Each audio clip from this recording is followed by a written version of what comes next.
pour na pengela le roi lobby par rapport à va faire salami yona obi ko le qui te bi moi na héritier. Est-ce ba bureau ba se comporter ne ba se comporter mais yemoko individuellement l'artiste héritier ba to ba billet ça va quand même courtois héritier en la bonne manière. Ce qui par exemple ba bureau ne ba se comporter bien te vis-à-vis na. Est-ce que ce qui tant soit numéro na yemoko personnellement ou bien message bien robin pour faire comprendre que et là on sama qui se plaît na Congo promo kitoko Rafingindu mutu akangi États-Unis numéro 1 système militaire commando to kene na bango na système ba militaire 001 quoi nyase banda awa internet awa Facebook awa Google awa donc Rafingindu le présentateur la force créative Congo promo Bogoto ça na force militaire na Congo promo Congo kande le ba wata mais pour na sikoyo ba tout bangini. Allez voir Congo Promo TV5.com. Rafingindu Congo Promo Nde.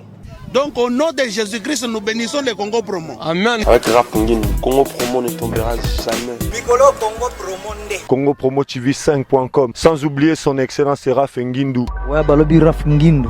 Congo Promo toujours, grande puissance. Comment Rafingindu Congo Promo. Congo Promo qui torcos net na film. Congo Promo babundana nango. babundana nango. Ski tout ça na Boston on a raf. Congo Promo. Monde entier international. Congo Promo numéro 1 site. Mesdames et messieurs, chers amis internautes, bienvenue dans Code 9, votre émission socio-culturelle, présentée comme d'habitude par Joe Matope, votre homme de serviteur que je suis né dans Messana Koloba. À la recherche de l'actualité, mesdames et messieurs, tout ça en pleine commune de Kasavubu, un grand monsieur de la culture congolaise, je cite monsieur Tchaka Congo, tout parce qu'il y a un marambo important on a bino à propos il y a fait Morote au Salama récemment, mais pour développer en onaye durant tout au long de cette émission, Toyo Kaye, à Solo Nabiso, après ça éclaircissement par rapport à une certaine réalité oyo et comme il la passe quoi. Culture il y a quoi une culture Nabiso dans la République démocratique du Congo. Mais niveau élire domicile et beauté Mississa en tout cas ça craint. Avant qu'il ne soit trop tard, avant qu'il y ait comme on a pas perte, il y a pas vie humaine. Il y a une solution pour qui mieux en amoka. Tout solo la naie, alors bah marambo est important pour la culture et amoka na biso parce que voilà bien un peuple sans culture c'est un peuple mort. Culture ne mutezo mema, ils ont vendre image na biso à l'extérieur. Culture il y a un des culture na biso ba congolais. Tout solo la naie pendant une vingtaine de minutes, alors banabi ne peut pas comprendre maramazon na ngoloba. C'est très important et bonne évasion. À tout de suite.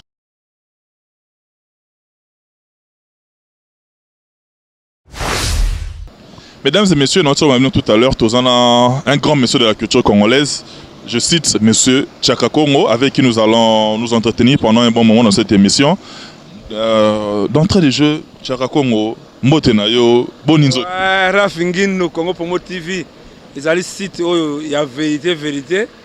Où il faut dans le belé, tu peux aussi passer Timothée. Parce qu'à partir de là, il y a vraiment que Messi. Agua Samatone, Agua Samatone. Impressionnant au Col Ndombasi, Congo Promo TV. Oh, Miko Bungi, non. Oh, il y a les sites Nangai, parce que je suis na Congo Promo TV, Barbie la Grande, Pamela Moussassa. Vraiment que Bézi Vitalani, tous les gens de Congo Promo TV. Mbala Libosoto Yambaona, émission Nabiso, Quad 9, présenté par Joe Matope que je suis. Tchaka Congo. Culture congolaise les a menacés ma casse. Tout à la télé, tout à la net, banini. Lecture nino yo sala d'abord en tant qu'homme de culture d'abord. Bon, lecture n'est pas danger, n'est pas ça on t'a couvert, on t'a c'est des dangers. Non, le vrai danger maintenant c'est ça. L'histoire congolaise est en train d'être effacée par nos autorités. Bango moko ba autorité mboka ba bi histoire à critiquer na sauté. Surtout ni bateau neti na bisayo Joe Matope. 27 ans, ya là on makiad. Ata autorité moko te. Quand même ni ancien premier ministre Matata Ponyo Honora qui a organisé des trucs, ça avec un monument tout ça. Là il y avait l'argent. C'est pas ça. Honorer mutu neti date moko tamsu ndenge lobby, bébé calé avec lobby. Ça demande pas de moyens tonini non. Le lobby na bisolé du lobby ça sera le 300 d'État boulé. Ok, mais non, il faut regarder conseil qui était chef d'État, conseil qui était chef ministre, conseil culturel ya gouverner la ville ya conseil culturel ya bisa quitter les arts bato wana basali mingi mpona mboka oyo mais lelo kiti ozobunga parce que jusqu'aujourd'hui tant que blessé de mandako nous manquons une politique culturelle ti lelo dans la politique culturelle jusqu'aujourd'hui l'artiste congolais n'est pas protégé ceux qui sont artistes congolais azuma les Cambora boba Michonoka Telawa Papi Maïbelanga Patrick Sibas non on en est marre dans d'autres dossiers l'artiste aliaka na mutoki naye na mutunani na badroit na yemebisowa artiste congolais akoma ko vivre là na ba dédicace mais c'est chose anormale. Chara Congo artiste en danger et ça Asbel. Ça fait un bon moment depuis que c'est combien d'années déjà plus ou moins 10 ans. 10 ans déjà c'est ça là qui motomero déjà colis déjà commis déjà dans la conscience. Na 10 ans on va te belé peut-être va comprendre la démarche na obienté. Muso ba taxaka yo des escrocs tout le bango bongo même si terme bango za propreté. Bon ça ba Chara Congo za escroc alingaka lia na sima ba artiste alingaka lia ba pourcentage bona. Mais yo moko en 2 minutes kaka pour évoluer na biso moi parenthèse wana mais quand on peut expliquer na bato mususu ba ebio ba landaka yo maintenant on va comprendre maintenant but pour sauver artiste en danger. C'est facile tant ça c'est en danger de ça on peut na kuluka mbongo te d'abord NSBL ezali association sans but lucratif mais bato beko découvrir Satan azo combattre ngai Alex a faux ni face mo ya faux hein na batu pour batia soutenir ngai lelo ndengo Satan onani même bato la rabiso bato la obalanda mingi tu vois so ba ki sango élément la ndengo malembe champ to la kina nande kono ifipan azo bomba caméra na nina cinquantenaire metango ipe nani malembe champ zo mbongo apa nani alors les baba les $50 mon apporte malembe champ de $50 mon apporte c'est qu'on fait on irait net sur dribble qui est au lieu qui est non ndekonanga c'est faux ngalo bango balakala soki mutu oyo ane preuve kachaka kongo wangana natindaki quelque chose pa mutu oyo ndele komaki te ngana kenga na bodera western mbongo yaka na nini na maboko na ngai ngada ngadios to pe mbote kuna ayebi bambongo ganga semba ba mbongo te c'est en danger tant so yeba raté le président de la République azwa goût aider l'artiste comment ça passer sans danger to tini artiste bien na porto to kundi artiste bien avec des chefs d'état des moyens ça bambongo ça to te izaka nini kaka ndenga ba ke babwaka nzete libanga nzete mbuma nzete nzete na mbuma yango wana mais de toute façon 10 ans na wa sango Chara Congo bakangiye nani non mais nous sommes présents dernièrement zalaki to zalaki na yo kofelo mide to zalaki bana kofi bana bakanga kofi bana kangaye ti abimi mais kofi m'a payé combien mais nous on fait ça pour l'honneur des artistes congolais tout ça pour un bon côté tout ça pour l'amour mais le cas fallait atinga wate pour ça des missions pour la défense on a comme on a point peine ngona parce que na ba tozana ba ndeko na diaspora o bazala ki ba vivaki événement on a les en moi groupe moko ya structure ya ba ndeko na biso bazalaka na Schengen on a notamment je vois Nene Ndonga là Dada Mosisi Élisée Bama toi bango bazara wana bazaki na ndé makambo salamaki ba monaki ba komelaki be biso Paul Mopasso l'Interpol mon confrère et collègue en même temps et puis en même temps Hugues Mbala parce que bango tout bazalaki ba monaki ba komelaki biso to rechuter na point wana mais to de nana no maki qui met na titre en danger éclaircissement après to souka né wana parce que y a un des là où il y a le problème on a sauvé beaucoup les artistes to sauver parce que c'est belé les loso en vie na pesi onoka panga et puis onoka panga ancien guitariste ya poisé kwa soka kana mutu ezaka sérieux ba beta mbeli o ngala mona cerveau me bongo na ye onoka panga mbote siko zali to pesi ngadios mame pela ngazora mbasu na lokolo komaka mama e mongade na kotaka ba mama e moto ça Dominique Maboua to pesi mbote pe zali on a fait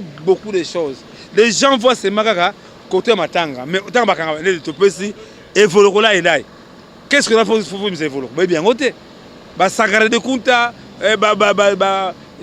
nani Kisinjora ba Mosaka ba nani ba leki na ngai Licha Chombo on fait ba leki na ngai Moketonga Lacoste on fait beaucoup de choses mais et comme un problème il y a publicité ma B quand on a ce que j'ai fait je suis comme un avocat je dois aux honoraires mais qui me paye mais ça on prend honoraire na sala ngo pour na bolingo na tam suna yeso comme boye mutuka na ngai Kisler oyo dezo pembeni ya eche on personnel atekela ngai Kisler kitoko Kisler wana fungule bunga nga na 109 na matanga ya tati ya BCBG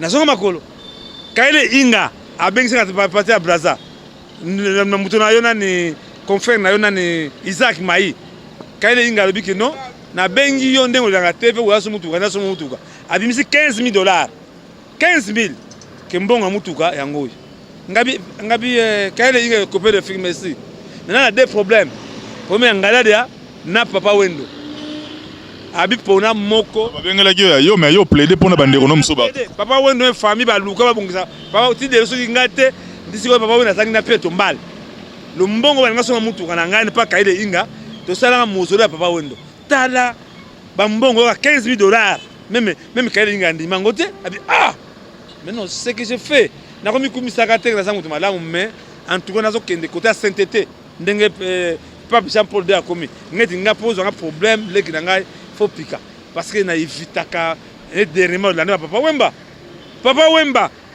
na tanga wana ozaki le bienvenu te babaki balingi te okotize bapekisa yo baboya babanga nde ngai nana opekisa ngai nana poids lourd même ndo mutu okumisa partis fait partis Marie Misamu Patrice Fampi kuna kudu baba karakongo komeka kopusa na te Patrice na structure na bango ba musicien chrétien tout ça ba tellement la sérieusement bakosa rabino ça ba boye rotika na pe bango bunda na bino Marie Misamu azali mwana wani yanga mingi ngam na lala na njili na matanga to benga fait partie famille Marie Misamu benga fait partie muta benga fait partie zali Chris Production ça comme mbongo ngana kota buzo bate papa wemba bitumelo bimana bichawa na misemo ko ya munene na bombi kombo na ye bakangisa papa wemba na makambo yeleki mamba sokoda 5h30 papa wemba kufi 6h30 misa kitile za bengai ocha comme vous ne faites rien c'est misa kitile za non excellence papa wemba azaki acha misa kitile za te le gros comment déjà il y a déjà un service moko comment neti ceux qui a kufi oya yebani bebi ke mbongo bima et comment bien calculer ba comment na ba chance na bango ba pas aux cercueil pas aux biloko lia pas aux libulu et alors ba kolinga jamais et comment cop ko mais ngana biso muso lelo bimiso ko kwa mango biso madilu chef d'état fundaka biso ba ka biso madilu là mbongo madilu bimanga soki ça $115,000 mbongo kendaki wapi ba pe la fo facture nzo likonti poster mamba madilu kutu yo zora problème ba bien kinako ko photo moko divulga ka botela ba problème image kutu vidéo moko zora tout ça parce que ba loba ko loba on doit ngana yebisaka ba botela ba problème sérieux problème té parce qu'il y a des choses sur les kinango et les kinango agwa samatone parce que ko bino c'était quoi taba dilo akufita sans souci pour sans souci personnel ma bengai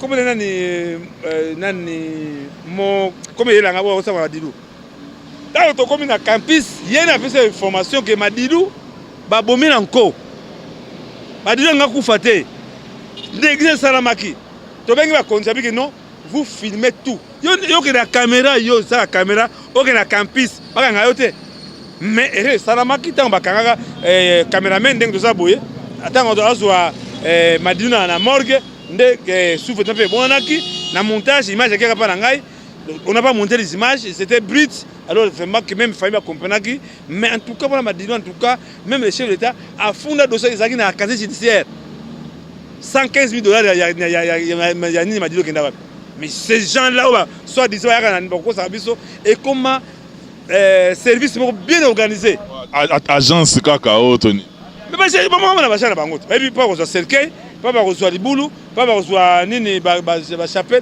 chapelle papa wemba n'a pas de peuple $65,000 tala muyibi chapelle à pamba $65,000 ndeko nanga mboka oyo il y a beaucoup à faire alors biloko wana ndeko nanga ndeba lobaka wana ngande babanga kabike muto ndeli makamba Marie Misamu wana nakuta la po ipan saka kongo mitungisaka te mbongo ya Peto Mbali ya Marie Misamu sito longola tozela mikolo koka tanga mama kufi ngba noko pona za de charger na la kisayo en direct to enregistra noko Marie Misamu bengi fait partie boni dikamba Peto Mbali ya Marie Misamu oh papa tant on a mon qui boningo aussi la voix fait partie oh papa tant tout le monde qui boningo na famille te na zongisa mbongo ngo mutu na mbongo na tala niveau pe fait partie na babe yango na kibonzambe au solo le ya yebi mbongo ndenge ezalaki wana soki utaki na Japon azongisi na Japon soki ezalaki na Chine na adresse ayebi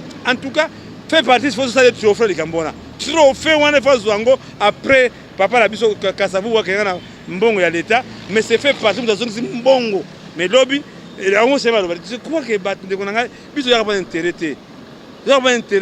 lelo AMCC wana et ça la kanini kaka matanga ka Baptiste quand va yebani Mumbai allez voir là où repose Mumbai allez voir là où repose des baba n'embu le bête au monde a séqué des baba zongolana mais bana kuna ba mise chrétien ndeko na ce qu'on fait former na za la kanini ba banga ka ke lobby le bakambo bébé qui fait partie ça longola ka mbongo ya Pierre Tombal qui a zongisa mbongo na mutu mbongo so afani na nini na shaba na katanga azongisi na Lubumbashi na Manyanga azongisi tala ni va faire Patrice azoko kusala nzambe fait partie nzambe azana yo uzali musala nzambe solo ikagotola chaka Kongo peso musala kitoko mutu azongisi mbongo oyibe na adresse tala niveau fait partie comme na munene wa nzambe mbongo ayi na adresse question utaki Belgique utaki ba Sandra Bumba azongisi na France so utaki na nini na papa mela musa za babila gani pas kisi sombe azongisi fait passer alléluia amen.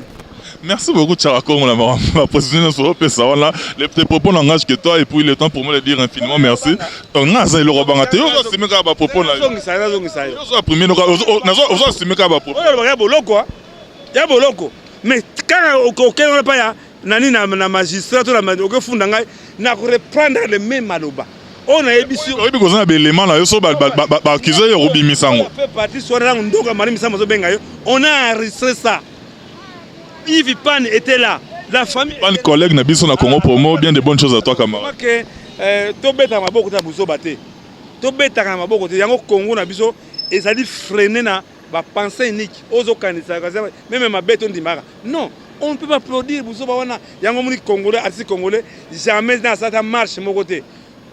Voyez bakino ba piraterie bazo pirater biso tozangi l'état congolais qui biso te kaka matolo zamami on a Chaka Kongo le temps pour moi là remercier quand même Daniel Bumba Luba qui est le bulldozer de tous les temps de tous les jours Trésor Tambomo passe à R13 Chaoraga Claude de Banzoto de Bakor depuis Luanda et puis ba master na biso ya staff de millionnaires na parlant kawana ba mbote na bino ba master bo message na bino ekomaki parce que ba tumso ba mitu na ba biso lelo industrie culturelle congolaise et vandi bien artiste armé rolé na ba droit na on est Chaka Kongo cop vidéo on irait au côté chômage to ozongi ya nosko ndole asa nanjeza mbongo te ezali ko défendre ba kamalere aussi la raté malheur on la ça malheur te il y a beaucoup de projets beaucoup de cas dans sens que ceux qui ba droit na bango ezongeli bango on dirait yo cop vidéo non il y a copté il y a des artistes to peut honorable Zakari Mbote bazali mamoko la dit chante grande chanteuse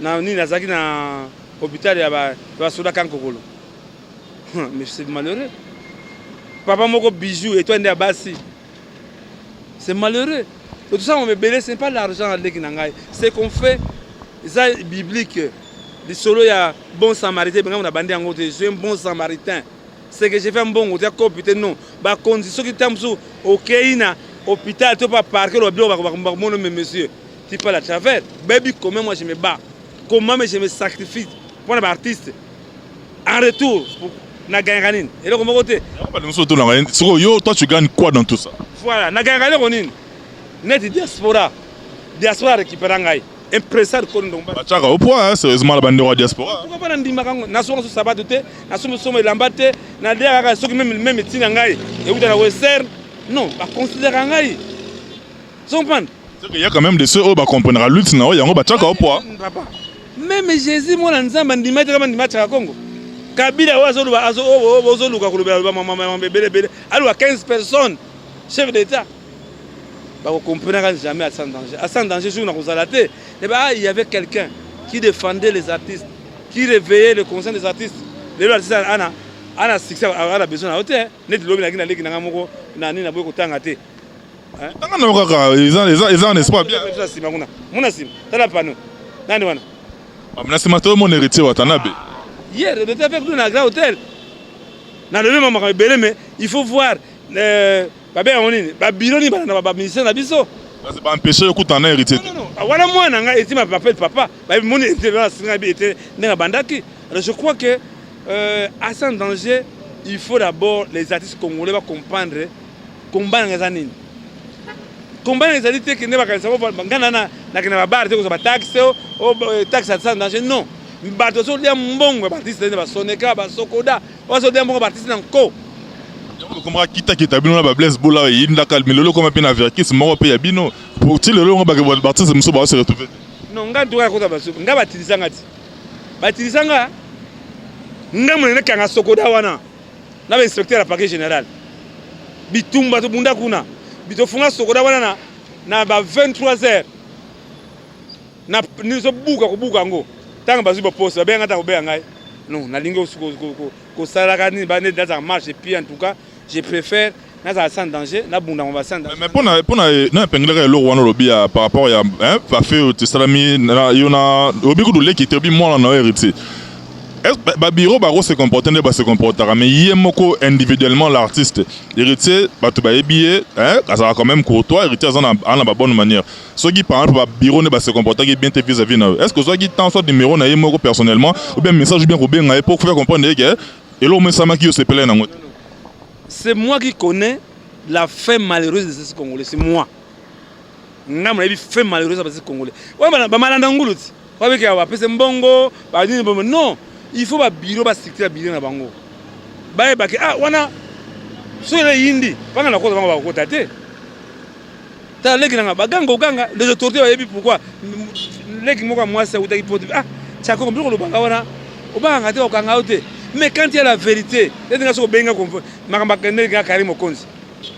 Progrès général de public bengai na 11h dans na 11h20 na comme parquet.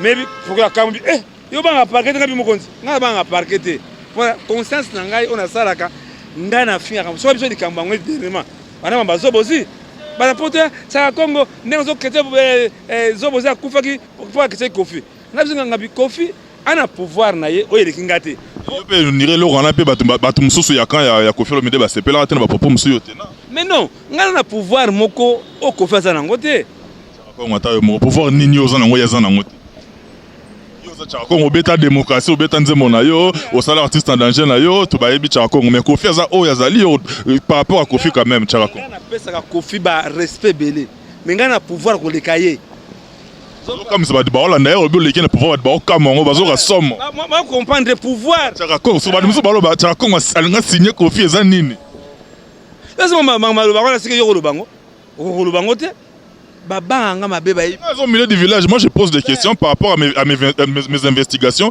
Et puis, ils ont étalé, fait, et puis, propos, ils m'ont assumé. Je me limite juste là. Au moment où c'était un monsieur à respecter. Ali Moutouto Lengelaye. Mais, façon d'ailleurs, on va en abattre, on va en abattre. Kofi a un problème sérieux.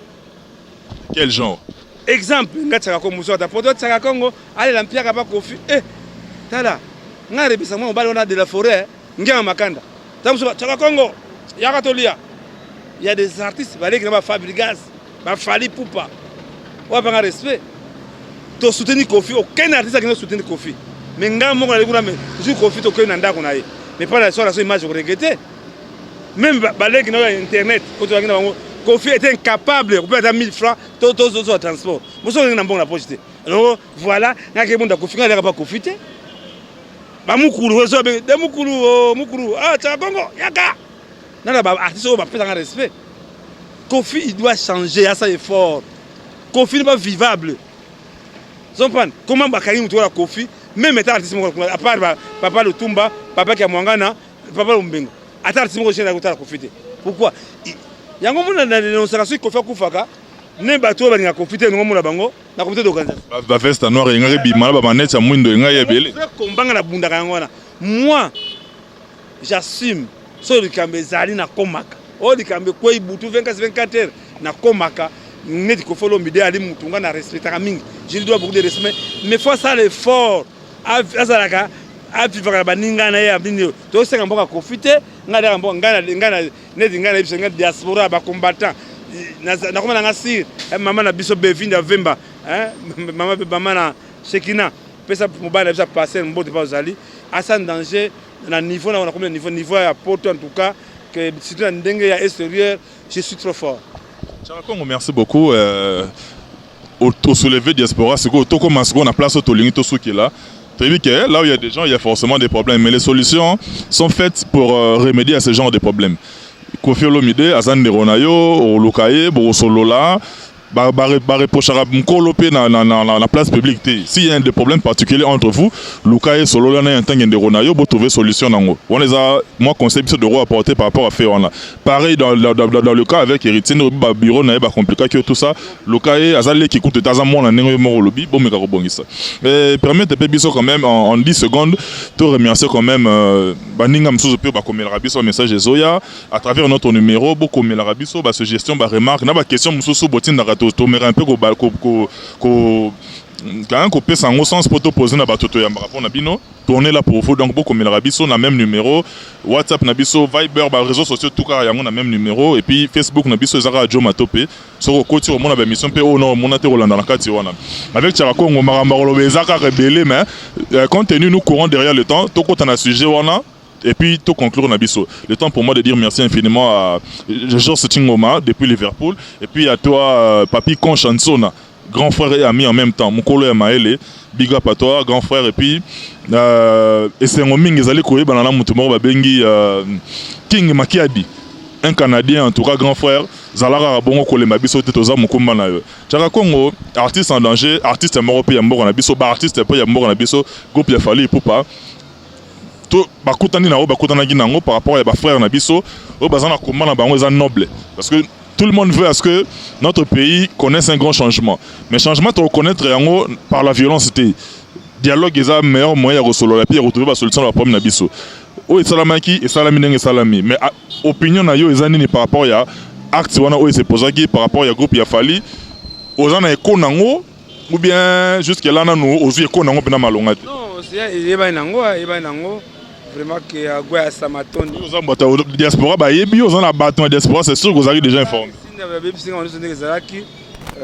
vraiment que émission lelo et aider ba ndeko na biso o ba kena bon ba pa ya kala parce que lelo parce que taxer ba artiste congolais ba kena pas kabila ba la tongo ti pourquoi on est ba ko saka bango abika ka bakasa batiso bake mbamoko na GLM to na parler la nation koko basi ba kote ya artiste bazo kemba bazo souffrir mutu la Fally poto que na ba Fally a commis pour le moment fierté nationale même les Kamwezali les non yebso Kamweza ça passe Congo est comme Congo République démocratique de Bitoto ba kitiri tozo sangisa ba kitiri il y a Rwandais, il y a Angolais, il y a Congo Brazza, Banini, hein, so ça ba kiti Rwanda. Les Congolais, les azo kiti au Rwanda. On doit faire dit les cheti Congolais une belle vraiment a bombi ngona na kata patalo quoi. Et puis so que kiti Rwanda. Je crois que ba combattant be biso ba na combattant ngaza bunda kata mboka. To ngona haine wana. C'est un problème. Moi je me rappelle série Zaiko famille Day Krimore Bimara machette li Angola kataye tellement mbo ezalaka na bien ki wane bima na ngo censure pesa lote parce que ezalaka na mentalité zagi ya biso pena ne tozalela ki soki ki wane zaka lelo badamwa ba bo encourager kulola mais à l'époque kulola ezalaka te mais euti wapi ba makambo wana nyos. Je crois que zali manque à volonté ba autorité politique na biso mboka na biso le pays ça ne va pas yango monique Congolais comme kanda a comme stressé yango monique parce que ngamba en politique na vraiment la zone vraiment na tiango kate t'as tant de information dans la partie politique mon côté ba mona ba politique on l'engage jamais alors Fally Ipupa na combattant le moment est venu tous ensemble est-ce que so botinga ba arme na pesi Kofi bopao zo arme na yo wera zo arme na yo malgré la Kofi c'est aussi matin migolo ozaka non Kofi a mutu na ngai to spenga na biso Kofi a bingai kwa mutu na ngai lo ba artiste bazana arme bango ezaka koyemba lelo ba artiste belé ba yeba bantina mboka lo batika en wana ce qui rendre zali nde na zo ki information ba ti congolais ko saba nsemba soni ekotite mama balula non Là, je suis d'accord avec les combattants. Ce n'est pas digne. Bon, moi, je suis Naneng na biso on n'encourage pas ba mers na biso peso pousser biso na ba insanité mais quand na niveau d'Afrique ba ivoirien ba beti Miss Lolo to ebi Miss Lolo elobi nini ba bina yango partout ba bina ba encourager yango. Maintenant quand ça revient ici au Congo on dirait comme raneti mo ndenge mobo to me un peu comme modérer kaka na ba mers na biso to chakara to bongisa ngo kaka po et choquer te évoluer na oui raison na yo que ba combattant tant na bandako na bino bobeta musique nini bobeta musique kaka na ebite na tuni bango mais lelo de câble Trace TV et bomi musique congolaise tant yo bina so mama puka so buna so ba beloko no wa bani beloko so buna wana moi na tout papa ça c'est quoi on répond de ko nini lo paysan culture je crois que to sangana to rater cible zali changement na mboka c'est pas des artistes qui doivent changer le pays non ba pays na banzembo na message mais ndenge boka s'appelle lelo aucun artiste azali na gouvernement aza na parlement aza na ni na wapi ni na sénat rien le botika batika il y a un problème moi je me porte garantie à Congo yaka to solo là peut cahier des charges ba artistes ils sont bons ils sont mauvais aussi c'est des mauvais batouana il faut dire que qu'est-ce qu'il faut faire pour gagner là biso ba combattant tout dans un combat moko ensemble en tout cas vraiment que merci vraiment Congo Promo TV Rafingin en tout cas que Agua Samatone impressé de Kondomba merci na osali pour ngai mission noka vraiment que maman na biso bevinda vemba maman la Shekina merci Sandra Bumba na bossa na aller Bumba yango na ebisaka contact ya Sandra Bumba rango tant so batoaki choquer makamango c'est des conseils vous pouvez conseiller 00243 81 657 0958 00243 81 657 0958 ou 00243 992 30 43 40 puis toujours de Lausanne to sangana to lingana Congo zamboka kimia to tonga Congo na makilate makile sopane minga en tout cas Rafingindo merci. Infiniment merci, c'en est fini avec votre émission Quoi de neuf.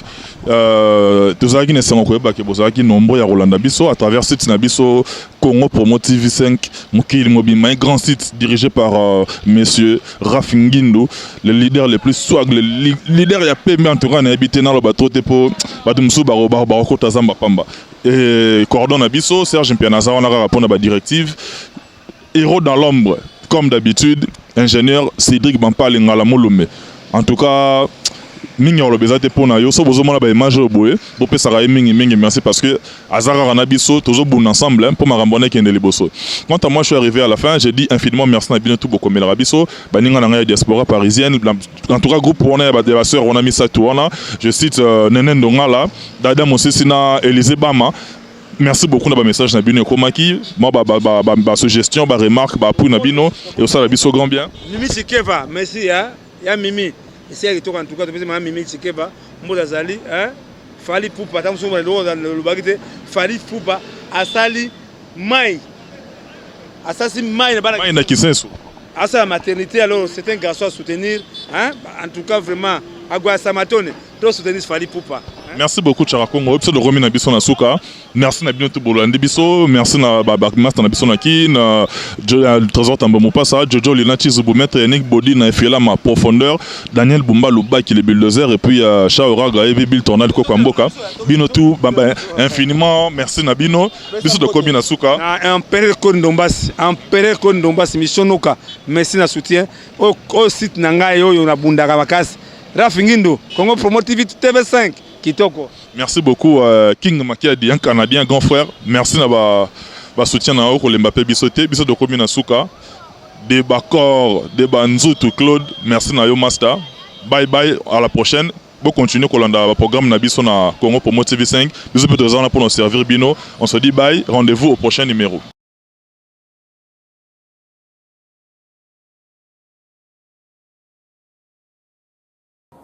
Bonjour à vous tous qui nous suivez de partout. Je suis Aimé Bossitampen, je suis un des responsables du décodeur de Sepela TV. Alors, je voulais juste essayer d'un peu de discuter avec vous pour vous faire comprendre comment notre système fonctionne et puis ce que nous avons pour toute personne intéressée. Sepela TV, ça fait 5 ans depuis que nous avons commencé. L'idée était de créer un décodeur qui permettrait à la communauté congolaise vivant à l'extérieur, dans la diaspora, de suivre des chaînes en direct du Congo. Nous avons commencé ça en 2011 avec 4 chaînes. Alors aujourd'hui, 5 ans plus tard, excusez-moi, nous avons plus de 200 chaînes. Nous avons des chaînes Congo-Kinshasa, Congo-Brazza, Angola, des chaînes africaines, anglophones et francophones, et puis des chaînes de la France, des chaînes de sport et des chaînes de dessins animés en anglais et en français. Alors, les derniers 5 ans, nous avons beaucoup changé. Nous ne sommes plus seulement un décodeur congolais, mais nous sommes devenus un décodeur africain, puisque nous permettons aussi les autres communautés de suivre leurs chaînes locales à travers la diaspora. CPLA TV est vendu dans plus de 24 pays, en Europe, Amérique du Nord, Amérique du Sud, Asie et une toute petite partie de l'Afrique maintenant. À part permettre à la communauté de suivre les chaînes locales, ou bien les chaînes de leur pays, nous avons aussi la capacité de permettre à toute personne intéressée de créer leur propre chaîne de télévision. Aussi, nous-mêmes, nous avons un studio de télé.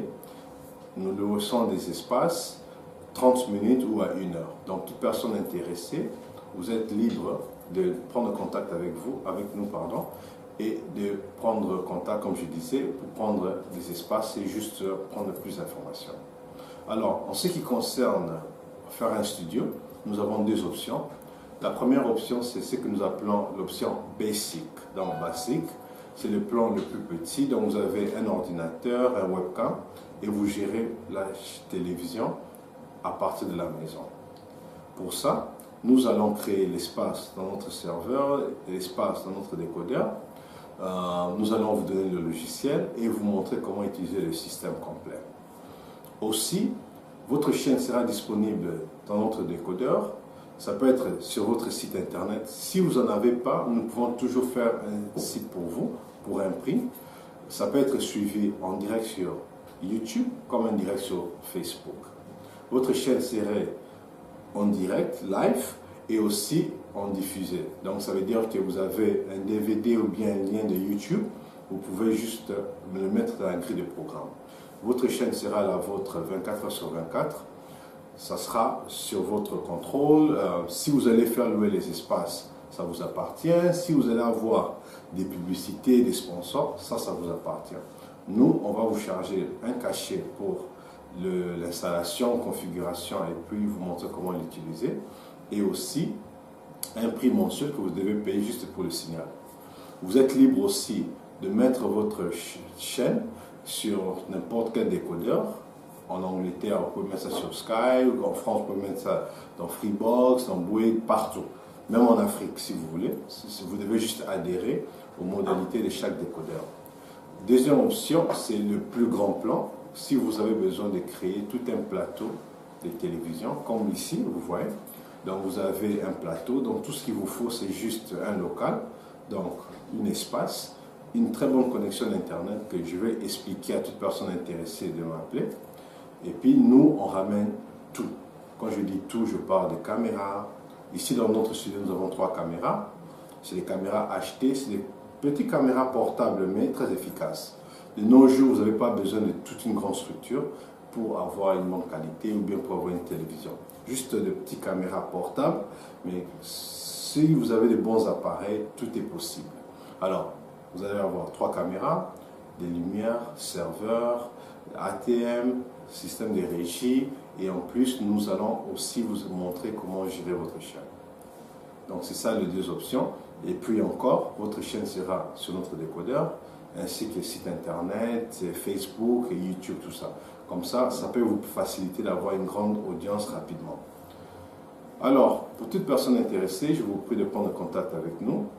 Nous sommes là pour discuter avec vous. Si vous êtes congolais, puisque tout ça toujours banamboka. Si aussi vous n'êtes pas congolais, il n'y a pas de souci, prenez contact avec nous. Nous sommes là disponibles pour vous aider, pour parler avec vous. Nous travaillons avec une grande transparence, donc toute personne intéressée, ne vous sentez pas gêné, ne vous sentez pas peut-être incapable. Prenez contact avec nous, nous sommes là pour ça. Aussi, toute personne qui sera intéressée de venir dans notre studio pour prendre des espaces ou bien prendre ou bien faire un tour, juste avoir un peu plus d'informations ou bien nous voir, nous sommes toujours prêts à recevoir les gens. Appelez-nous, qu'on prenne contact, on peut se prendre un rendez-vous et comme ça, on peut essayer de discuter. Encore une fois, je vous remercie pour votre temps. Je suis Aimé Bossitampene, CP La TV. Merci.